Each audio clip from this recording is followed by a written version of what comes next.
ধান আর লাঙ্গল হলে একসাথে হয়ে গিয়েছে। যারা লাঙ্গলে তারা তো গণতন্ত্র ধ্বংস করেছে, গণতন্ত্র ধ্বংসকারী আর রক্ষাকারী একসাথে হয়েছে।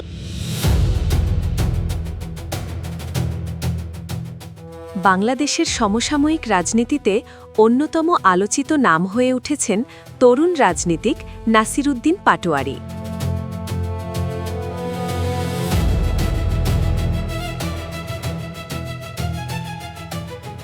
জুলাই বিপ্লব পরবর্তী সময়ে জাতীয় নাগরিক কমিটির আহ্বায়ক এবং পরবর্তীতে জাতীয় নাগরিক পার্টির মুখ্য সমন্বয়ক হিসেবে তিনি রাজপথে এবং সামাজিক যোগাযোগ মাধ্যমে ব্যাপক জনপ্রিয়তা ও বিতর্ক উভয়েই কুড়িয়েছেন।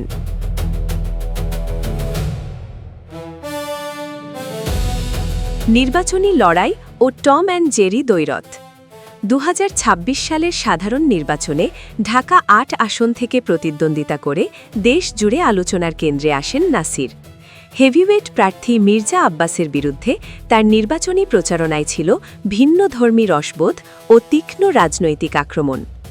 গণমাধ্যমে তাদের এই প্রতিদ্বন্দ্বিতাকে অনেকেই টম অ্যান্ড জেরি দ্বৈরথের সাথে তুলনা করেছেন।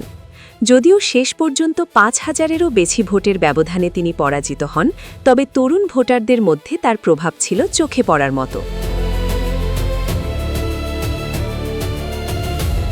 নির্বাচনী প্রচারণার সময় মির্জা আব্বাসকে নিয়ে করা কিছু মন্তব্যের জেরে গত ৮ মার্চ তার বিরুদ্ধে একটি মানহানি মামলা দায়ের করা হয়।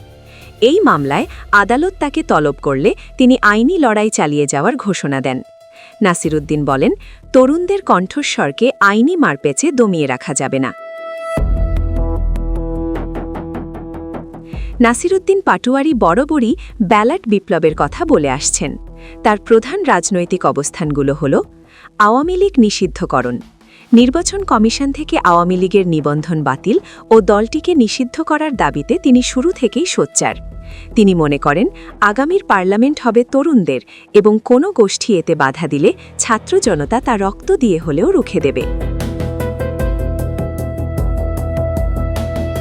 জুলাই অভ্যুত্থানে জড়িত অপরাধীদের বিচারের জন্য দ্রুত গণকমিশন গঠনের দাবি জানিয়ে আসছেন তিনি।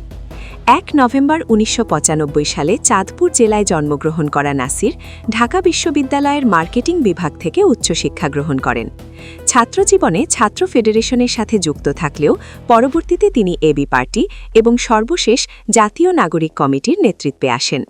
বর্তমানে তিনি তরুণ প্রজন্মের একটি বড় অংশের প্রতিনিধিত্ব করছেন, যারা প্রচলিত দ্বিদলীয় রাজনীতির বাইরে নতুন কোনো বিকল্প খুঁজছে। রাজনৈতিক বিশ্লেষকদের মতে, নির্বাচনে হারলেও নাসিরউদ্দিন পাটোয়ারীর রাজনৈতিক উত্থান বাংলাদেশের ভবিষ্যৎ রাজনীতিতে নতুন কোনো মেরুকরণের ইঙ্গিত দিচ্ছে।